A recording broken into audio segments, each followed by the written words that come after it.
So this is a CVAP testimonial video.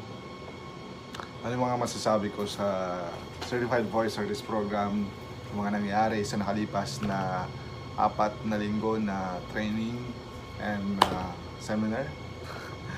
And ano yung mga natutunan ko, insights, and mga susunod na gagawin after CVAP. So unang-una, syempre nagpapasalamat tayo sa Certified Voice Artist Program kasi alam mo pag napasama ka sa programang to, isa ng malaking achievement.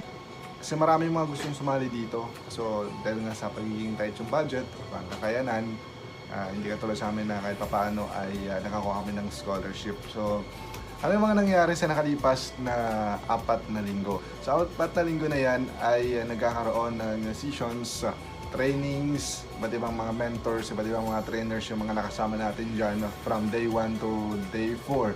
Then after discussion, after ng training, ay meron silang ibinibigay ng mga assignments. Mga assignments na gagawin mo for 1 week.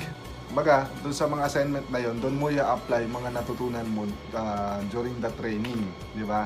Ito mga assignment na to, hindi lang ginawa, hindi lang binigay para pahirapan ka, baka subukin ka kung anong kakayanan mo pagdating sa mga ganong bagay. Di ba? Katulad na lamang yung paggawa ng vlog, yung editing, na yung pag-dubbing,